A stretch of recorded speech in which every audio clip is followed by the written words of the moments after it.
Anyway, I got a statement from Shannon Airport yesterday because there was speculation in yesterday's Irish Times that Aer Lingus were about to pull their two major aircraft that they've based in Shannon for the last long number of years.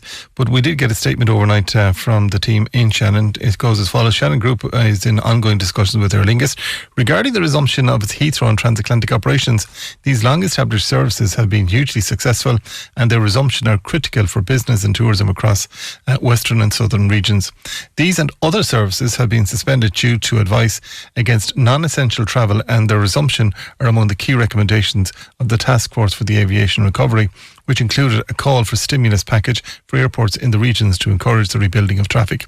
The finding of this report must be implemented urgently so that these services are underpinned and we can begin the recovery with our airline partners in line with government objectives on rebuilding connectivity and capacity in the regions. One of those people indeed who was involved in that task force is Pádraig Ó Céide. He joins you on the line. Pádraig, good morning to you. Good morning, Keith. Thanks for joining us today on the programme. Where are we with the implementation of what you as a task force came up with very, very quickly? To be honest, Keith, I or nobody in the task force knows exactly where it's at. We're very frustrated. We were asked to put a lot of work in a very short period of time as a matter of urgency into creating a proposed strategy for the government of the day, and we did that, taking into consideration people's health, clinical medical evidence, operational issues, and so on. And so far, not one of the recommendations have been implemented. So it's quite disappointing, to be honest.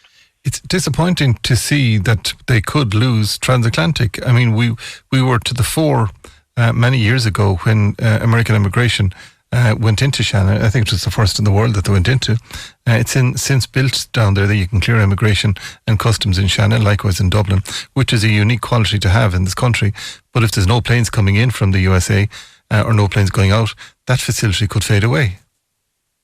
You're 100%, Keith. It's a very, very serious issue, quite frankly. And for Shannon Airport, but Shannon Airport has been the conduit for tourism and economic growth for the whole western seaboard.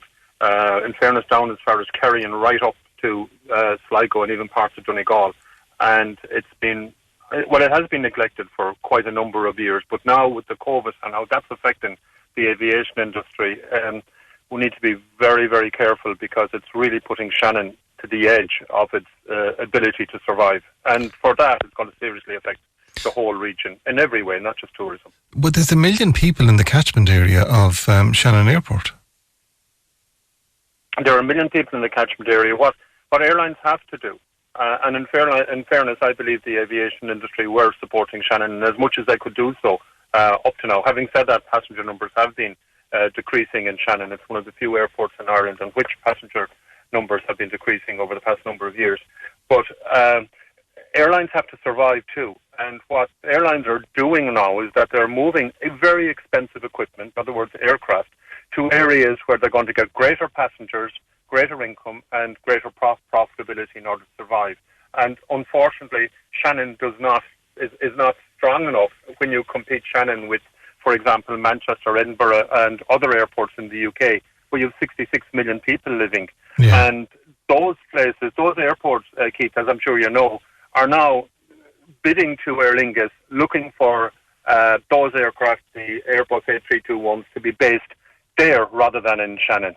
So it's a difficult decision for Aer Lingus. I actually believe that Aer Lingus would very much like to stay in Shannon from an emotional point of view and connectivity point of view, but from a business perspective, they may well have to move those aircraft. Pádraig Ó Céide, thank you for joining us. One of the comments that started this discussion this morning was, "Morning, Keith. I'm an Aer Lingus member here, based here in Shannon. It's terrible the way that we're all being treated by the company. They're telling us nothing. And the least we have is our aircraft. We operate from Boston and New York. We'll be operating from the UK next year. Very sad if the Shamrock pulls out of Shannon." Owen Corrie, good morning to you. Thanks for joining us today. You feel quite strongly. You feel quite strongly, but again, we have to look. The two assets that we're talking about, they're very expensive assets, as Pádraig Ó Céide said, and they need to be utilised and maximised. Yeah, Shannon is in a quandary.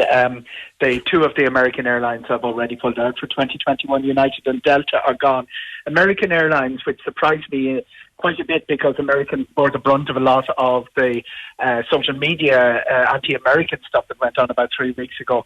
American are putting not only keeping the service, they're putting a more modern aircraft in there, but it's all going to come back now down to Aer Lingus and the two aircraft.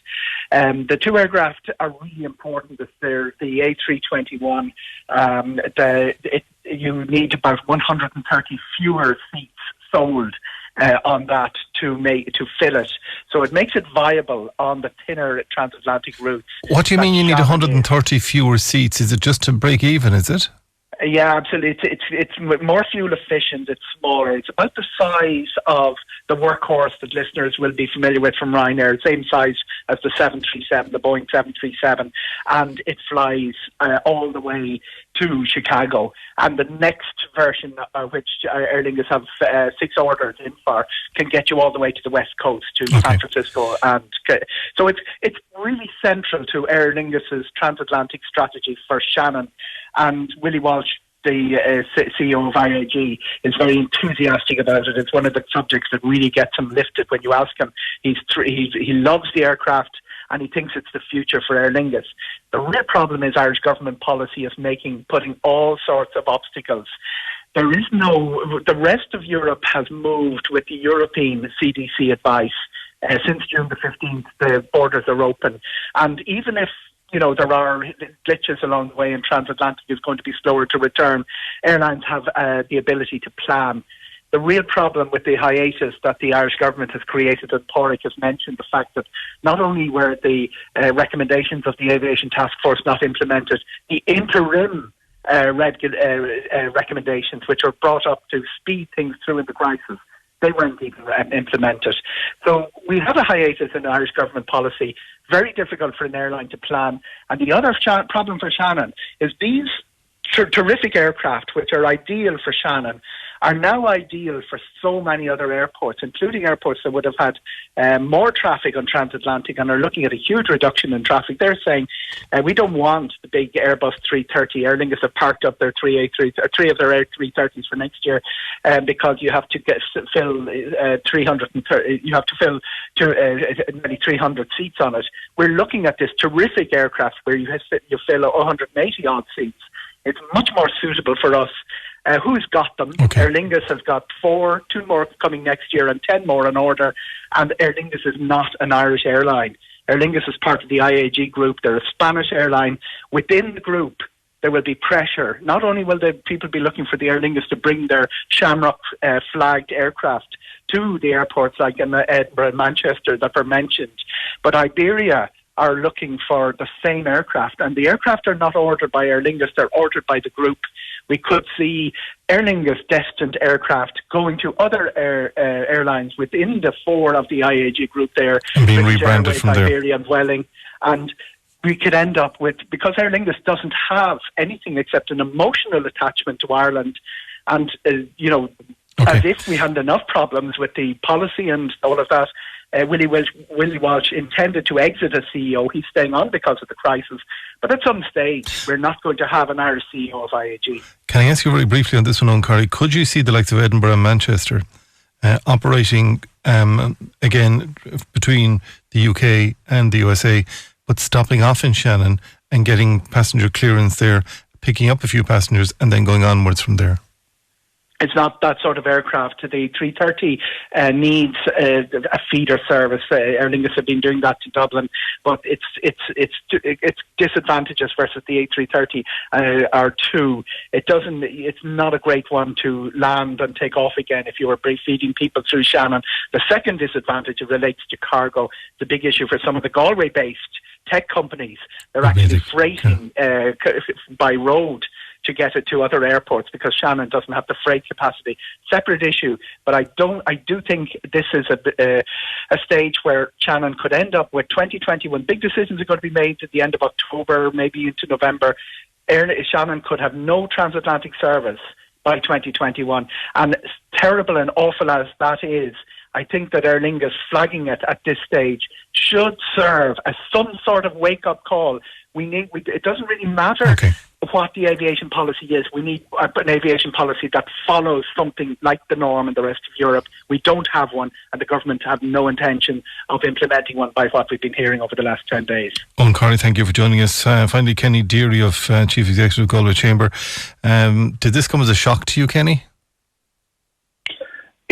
I think the fact that it's Aer Lingus, and I take Owen's comments, but I think that came as more of a shock, because you could understand in boardrooms in the US making decisions about curtailing routes, and we saw United after 25 years of service to Shannon curtailing, or at least cocooning the route until next year.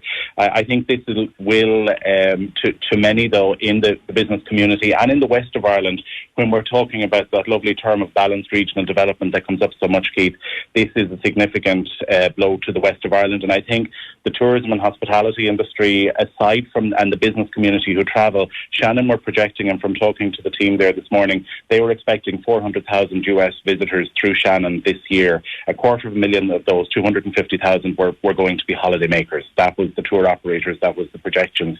So these are the people who come and they spend much more money than other visitors, and that's well proven over time. So the ripple effect of this is not just going to be about the airport, who have really put in huge effort and energy to try and grow routes and connectivity out of Shannon over the last couple of years, and bit by bit the announcements are not in the positive. And really, Keith, what they need, and I know Owen mentioned the tourism or the aviation task force report was issued in July, and government really have not taken the steps to implement the findings in that report. At least if that was done, it would begin to assuage some of the negative announcements that we're now seeing, and would also give some degree of hope. Like, I know no more than yourself, I'm a regular user of the services, and for business travelling, if it's this case now that if we want to get to the US from the west of Ireland, there's only one operator now looking likely for next year, and as we know, they have yet to totally state their position. We're looking at possibly having 3 connections to try to get somewhere in the US, and that's just not a sustainable situation for business, and that's not the narrative we want, because the west of Ireland is such an attractive space for businesses to invest in.